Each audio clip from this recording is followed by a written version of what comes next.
السلام علیکم ورحمۃ اللہ وبرکاتہ۔ قارئین و سامعین، مزید ایک ویڈیو لے کر آپ کے سامنے حاضر ہوئے ہیں۔ امید کرتے ہیں کہ آپ کو یہ ویڈیو پسند آئے گی۔ عنوان ہے عشق نبوی صلی اللہ علیہ وسلم میں چور کو معاف کر دیا۔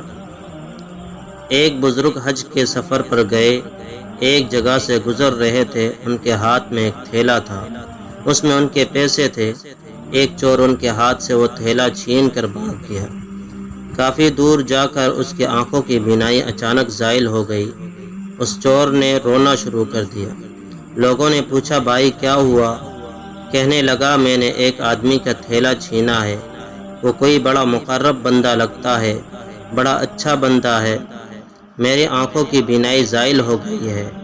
خدا کے لیے مجھے اس کے پاس پہنچاؤ تاکہ میں اس سے معافی مانگ سکوں۔ لوگوں نے پوچھا کہ یہ واقعہ کہاں پیش آیا؟ کہنے لگا کہ فلاں حجام کے دکان کے قریب پیش آیا۔ لوگ اس کو اس دکان کے پاس لے کر آئے اور حجام سے پوچھا کہ اس طرح کا آدمی یہاں سے گزرا ہے، آپ اسے جانتے ہو؟ اس نے کہا، مجھے اس کے گھر کا پتہ نہیں، البتہ نمازوں کے لیے وہ آتے جاتے ہیں، اگلی نماز پر پھر آئیں گے۔ یہ لوگ انتظار میں بیٹھ گئے۔ وہ بزرگ اپنے وقت پر تشریف لائے۔ لوگ اس چور کو اس کے پاس لے کر گئے تو اس چور نے جان کر ان کے ہاتھ پکڑ لیے، پاؤں پکڑ لیے کہ مجھ سے غلطی ہوئی، گناہ ہوا، نادم ہوں، شرمندہ ہوں، میری بینائی چھن گئی۔ آپ اپنے پیسے واپس لے لیجئے اور مجھے معاف کر دیجئے تاکہ اللہ تعالیٰ میری بینائی کو ٹھیک کر دے۔ وہ بزرگ کہنے لگے کہ میں نے تو تجھے پہلے ہی معاف کر دیا ہے۔ یہ بات سن کر چور بڑا حیران ہوا۔ کہنے لگا، حضرت میں تو آپ کا تھیلا چھین کر بھاگا اور آپ فرماتے ہیں کہ معافی مانگنے سے پہلے ہی آپ نے معاف فرما دیا۔ وہ فرمانے لگے کہ ہاں، میرے دل میں کوئی بات آ گئی تھی۔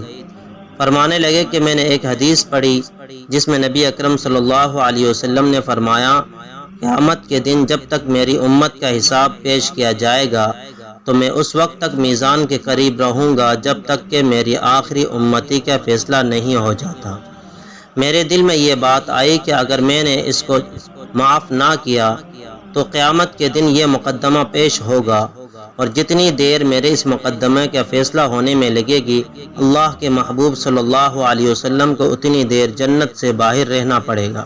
اس لیے میں نے اس کو معاف کر دیا کہ نہ تو مقدمہ پیش ہوگا، نہ ہی میرے محبوب کو جنت میں جانے میں دیر لگے گی، وہ جلد جنت میں تشریف لے جائیں گے۔ اللہ اکبر۔ تو حضرات قارئین و سامعین، یہ تھے ہمارے اسلاف کے محبوب اور عشق اپنے نبی کریم صلی اللہ علیہ وسلم سے۔ اللہ رب العزت ہمیں بھی نبی کریم صلی اللہ علیہ وسلم سے سچی عشق اور محبت عطا فرمائے۔ جزاک اللہ خیر و احسن الجزا۔